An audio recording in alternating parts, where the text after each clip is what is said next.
What's up, everybody, and welcome to BioS 3 Story Time. Yep, today we get another story time, which I promised an individual that I would talk about this instance when I tore my forearm.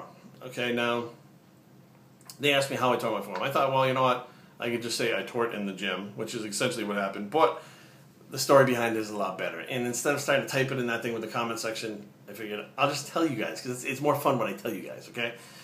So let's back up and go to 2007. 2007. Nope, 2008. I'm sorry. Fuck, man. I'm getting old. My brain's going. And I had my 15-year high school reunion that I had to go to. Now, let's back up for a second. In high school, I was 135 pounds. So now, after watching all my high school classmates get fatter, have kids, get gray hair, look like shit. And don't get me wrong, a few of them look better than they did in high school. I said, you know what? They haven't seen me for a long time. They haven't seen all the muscle that I put on. They don't even, they pay attention on Facebook, but they haven't seen me in person. So I'll keep my weight up instead of dieting down now until after the show. And then I'll diet down after the show, and after the reunion, and then I'll do the show. So I get there, and I'm 255 pounds. Okay, that's like 100 and something pounds more than I was in high school. Classmates were like, what the fuck? Some of them been following me, some of them understood what was going on, but the ones that didn't know were shocked at how much bigger I was. Now, let's face facts, 15 years went by. So after that, we get back home, and that week I start my diet for the 2008 Maryland Championships. Now, here's the kicker. I get in there, I say, okay, now I got like 60 pounds to drop to make weight for the light heavyweights. Can I do it? Of course I can do it. I've done it before, I'll do it again. So I start my diet. I go onto a keto diet. I start doing a carb cycling diet, which eventually will go onto a keto, back to carb cycling. I had a whole system that I was using. My cardio was, gradually increasing up to 2 hours a day. Now here's the kicker. Almost everything that I got, gear-wise that year, was fake. It was bullshit. It was gaff. No matter how good it looked in the packing, it was bullshit. So my body wasn't responding. And I knew. I said, fuck, this is... something's not right. 3 weeks in, I should be feeling this, I should be feeling that.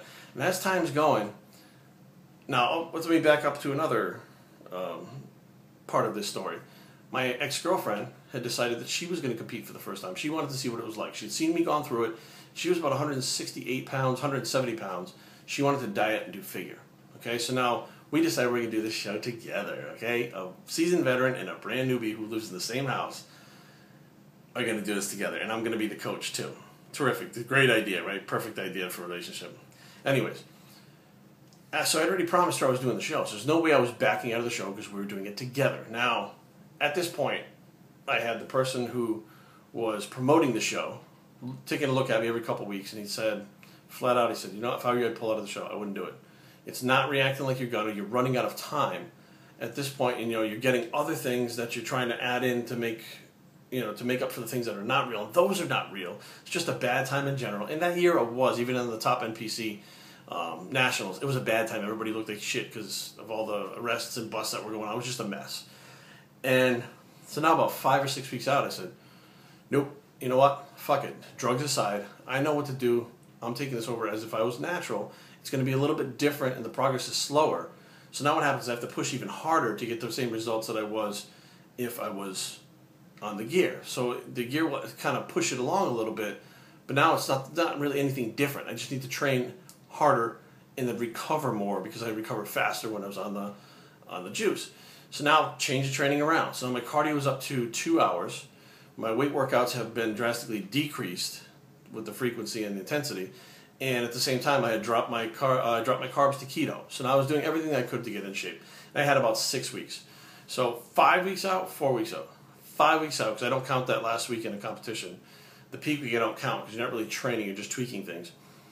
I did a back and bicep workout. And this is why I no longer do those high volume, 25 set back workouts, etc. That's why I only do 3 sets for back now. So I did a back workout. Oh yeah, cranked it, pumped up. Oh, I feel good. I'm starting to get the results that I wanted, even though I'm not using gear.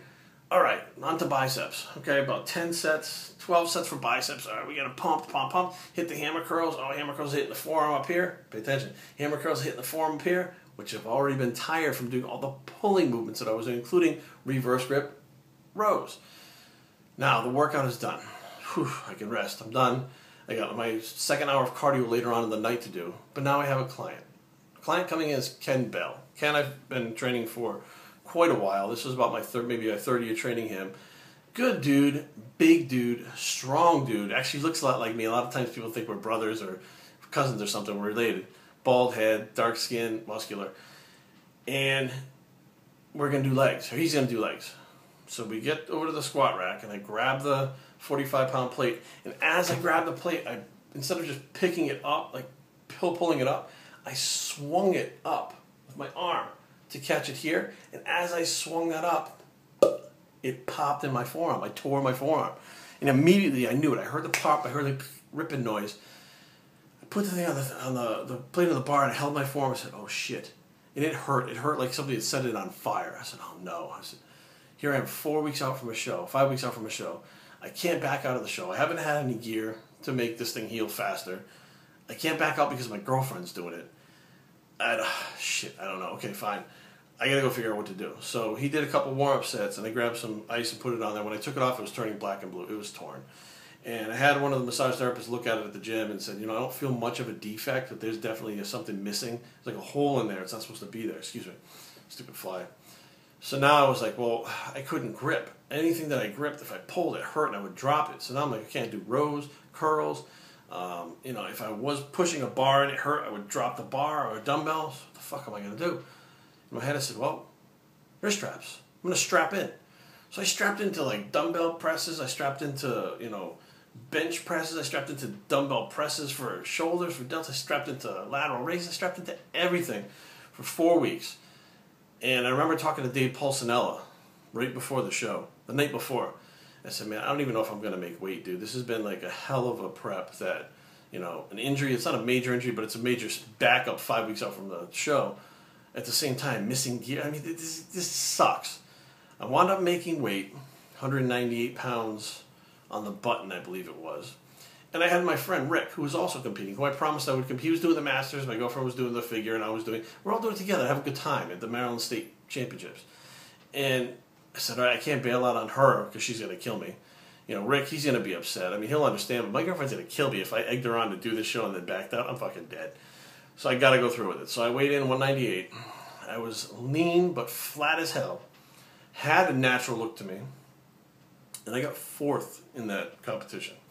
Okay, light heavyweights is always the hardest class. 4th I walked away with, and it wasn't just, okay, I got a 4th place, I got a trophy. I could give a fuck less about trophies, but that 4th place trophy that day meant that I went through 2 big obstacles that probably people would have pulled out of shows if it had happened to them. And it was just another step that I realized I got a little something in me that a lot of people don't. And, you know, that one thing is that I'm going to push no matter what. No matter how those odds are stacked up against me, no matter how many chips are down, no matter how bad I'm fucked, I'm just going to go through it and get it done and give it 100%. And as long as I give it 100% in the end, I can say I gave it 100%, and I'll be happy with that. So some people were like, the year before I had a phenomenal year. That's the year I trained and got into the best shape of my life. I was over there crushing it at the Lehigh. I moved up a weight. I moved 3 weight classes that year. I went to light heavies, heavies, and super heavies. I went and got 2nd place and qualified as a super heavyweight that year. In 2007, I was on top of the world. To have it crashing down the next year. I could have just backed out and said, you know, what people tell me, back out, you know, it's going to ruin your rep for being a good bodybuilder in the area. But it wasn't in me to pull out of that. It was in me to just push forward. And some people knew the story, some people didn't. But it didn't matter because I knew the story. So that's my story for my torn forearm, which doesn't really bother me anymore, which is cool. But, I mean, shit happens and you just got to get to the show. BioStraining@gmail.com. Leave comments down below, but don't fight. www.biostraining.com is the blog, and we're torn forearm, not bicep, Jesus. And we're out.